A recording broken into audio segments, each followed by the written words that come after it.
Chapter 12. The Lord sent Nathan to David. When he came to him, he said, There were 2 men in a certain town, one rich and the other poor. The rich man had a very large number of sheep and cattle, but the poor man had nothing except one little ewe lamb he had bought. He raised it, and it grew up with him and his children. It shared his food, drank from his cup, and even slept in his arms. It was like a daughter to him. Now a traveler came to the rich man, but the rich man refrained from taking one of his own sheep or cattle to prepare a meal for the traveler who had come to him. Instead, he took the ewe lamb that belonged to the poor man and prepared it for the one who had come to him. David burned with anger against the man and said to Nathan, As surely as the Lord lives, the man who did this must die. He must pay for that lamb 4 times over, because he did such a thing and had no pity. Then Nathan said to David, You are the man. This is what the Lord, the God of Israel, says. I anointed you king over Israel, and I delivered you from the hand of Saul. I gave your master's house to you, and your master's wives into your arms.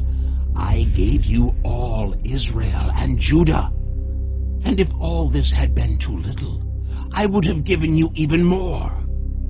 Why did you despise the word of the Lord by doing what is evil in his eyes? You struck down Uriah the Hittite with the sword and took his wife to be your own. You killed him with the sword of the Ammonites.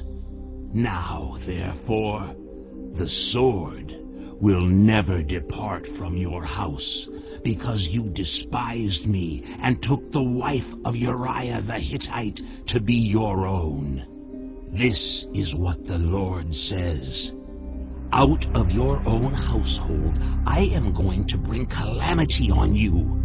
Before your very eyes I will take your wives and give them to one who is close to you, and he will sleep with your wives in broad daylight. You did it in secret, but I will do this thing in broad daylight before all Israel.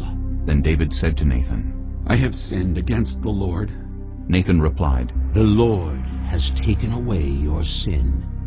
You are not going to die, but because by doing this you have shown utter contempt for the Lord, the son born to you will die. After Nathan had gone home, the Lord struck the child that Uriah's wife had borne to David, and he became ill. David pleaded with God for the child. He fasted and spent the nights lying in sackcloth on the ground. The elders of his household stood beside him to get him up from the ground, but he refused, and he would not eat any food with them. On the 7th day the child died. David's attendants were afraid to tell him that the child was dead, for they thought, While the child was still living, he wouldn't listen to us when we spoke to him. How can we now tell him the child is dead? He may do something desperate. David noticed that his attendants were whispering among themselves, and he realized the child was dead. Is the child dead? He asked. Yes, They replied. he is dead. Then David got up from the ground.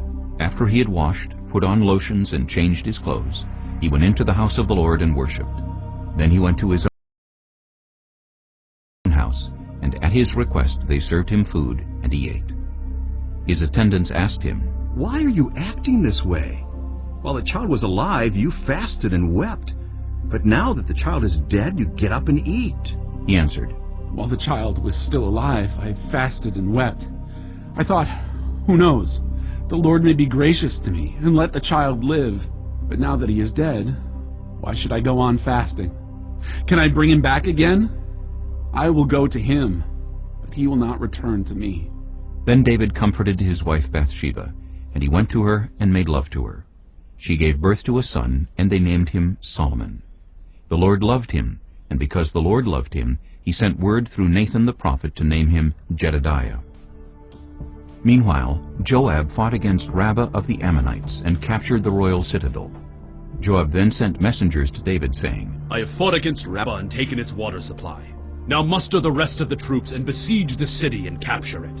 Otherwise I will take the city, and it will be named after me. So David mustered the entire army and went to Rabbah, and attacked and captured it. David took the crown from their king's head, and it was placed on his own head. It weighed a talent of gold, and it was set with precious stones. David took a great quantity of plunder from the city, and brought out the people who were there, consigning them to labor with saws and with iron picks and axes, and he made them work at brickmaking.